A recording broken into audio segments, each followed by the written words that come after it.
Hey people, how's it going? On today's video, we are going to be talking about Tennessee Game Days. This is a convention in Tennessee, and it is one of a small convention, and it is an interesting one. I'm going to go ahead and talk about reasons why you might want to go to this convention next year, and also reasons why you might not want to go to this convention next year. So let's go ahead and dive into it. So, things that you might want to know so you would possibly go to this convention next year is, with my handy dandy notebook here, is there is a bazaar, a way to sell your games all weekend long. In the gaming hall, it is all around the edge of that gaming room where people can go ahead and sell their games. People have had their phone numbers, their Venmos, their PayPals, and if people have questions, there's the numbers where you can go ahead and contact the seller and make a deal, ask for pricing, or just buy their game. And we thought it was a great way how they let people sell their games throughout the entire con. There was no rush to the individual that was buying, and there was no rush to the individual that was selling. You could sell the entire weekend, unlike other conventions where it's like an hour, 2-hour time slot where you go ahead and you're running in, checking all these games, missing out on deals because you want to go ahead and try to get as much as you can, because with that time constraint, you're just kind of like, oh, well, I'm just trying to find these games. When at the Tennessee Game Days, how they did it, where you could have your games around the edges of the game room or the gaming area. You could take your time, you could look through. I bought like $100 worth of games, and I was like, oh gosh, like it got me. But it was a great way to sell and buy games, and that's something that is, if you're looking to do that, or sometimes people take conventions as opportunities to go buy or sell unique titles that they'll find from other gamers. But yeah, so we really enjoyed that at Tennessee Game Days. It was a great experience, and yeah, I got some imported games from Steph Hodge from Board Game Geek. She was selling a bunch of her games there, and I found a bunch of like some games from Germany, some games that had Japanese or from Japan, or like those kind of games. So I was like, whoa, there's games that you can't get in the US, and she had them. So I was like, okay, take my money, here you go. And then also some interesting titles that I haven't seen in a while that we had on our wish list and were interested to play. So yeah, that is definitely one of the major pros to Tennessee Game Days. Next, all the events are free. Everything is free. Go in, go ahead and play and sign up for all the events that you can, and they're all free. Nothing was, you didn't have to pay for anything, no tickets, nothing. You just signed up and you got your name in the slot and you were good to go, which was awesome. Great to have free events at a small con like this. Next, there was plenty of space and it wasn't that noisy. It was, again, I said a small con. It was a lot of gamers there. You didn't have to explain terminology. There's one thing that on our way back from Tennessee Game Days, me and Sarah were talking about how we didn't really, like when she was doing her tournaments, she didn't have to explain what trick taking was or set collection or anything like that. Sometimes you go to cons and people kind of stumble in there like, well, I'm new to gaming, or there's a lot of new gamers at conventions sometimes. So at Tennessee Game Days, there was a lot of just gamers that played a lot of the modern board games, whether that is people knowing more of modern board games now, or just there was a lot of more modern board gamers at that convention. I don't know, but it was pretty cool that everyone was talking the same lingo.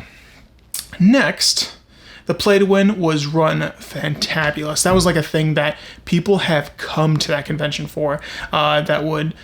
People would talk about like their Play to Win area was just that they had a bang up job. They had a lot of Play to Win items, and it was ran very well, and people were really excited. I mean, there was a tournament on, I think the Play to Wins were being announced, like the people that won the games were being announced Sunday, the last day of that convention, and Sarah had to stop her tournament because people were like, oh, well, there's the Play to Win and we want to be there. And like almost like everyone in the gaming hall like got up and went to the other room where they were reading off who won the Play to Win games, which was pretty cool.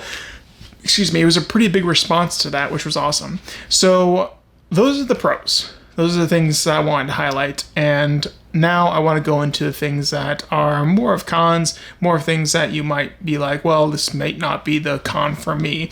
And those are not a ton of scheduled events. All events are free, but there weren't a ton of scheduled ones.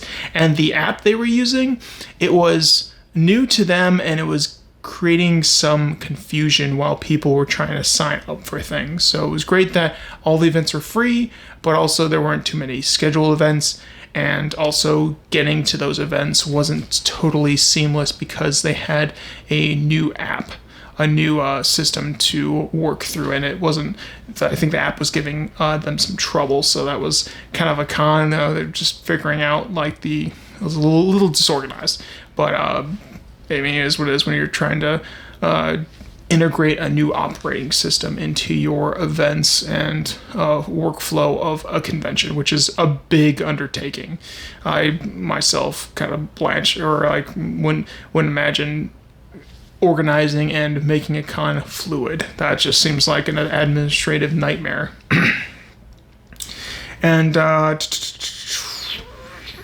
the exhibitor hall was not really there. And I know some people go to cons for the buying experience, and at this one, yeah, there's a lot of, like, if there's gamers all around that are bringing their stuff. Like I said earlier, one of the pros was the kind of bizarre, kind of like game selling area all around the gamers hall, where you could kind of see, you could walk it, and if you saw something you liked, you could go and talk to people about it.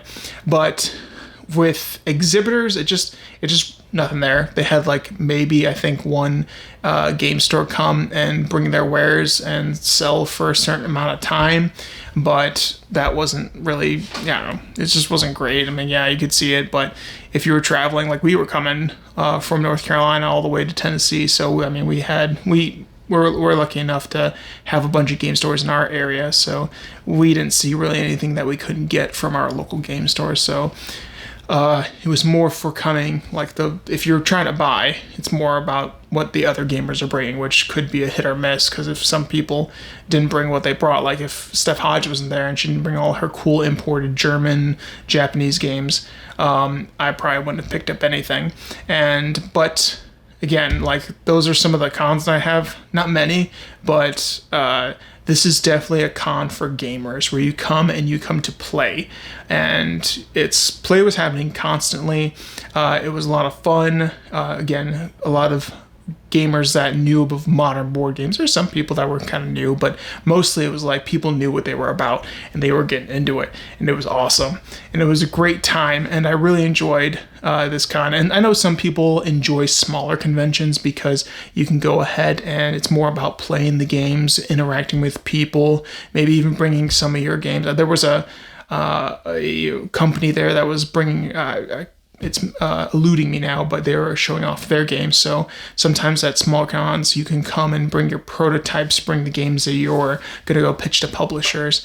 And yeah, it's a great, small cons are great cons for that, when you're showing off your product, your design, and going to go see if the big publisher or the crowdfunding campaign that you're going to do is going to be going well or bad. But yeah, it was a great place to see people showing off their games and their designs. So yeah, Tennessee Game Days is a great con, and we really enjoyed it. A lot of nice people, a lot of great gaming going on. But yeah, that's just it. It's a small con. It was a little smaller than some of the usual small cons I go to, but it had a lot of great gamers there, and it was a great time. So if you're looking for another small con to kind of add to your, add to your belt, add to your, checklist of cons that you want to go ahead and visit, that's definitely one that I would recommend, because again, it was quiet. The space was decent to where it was.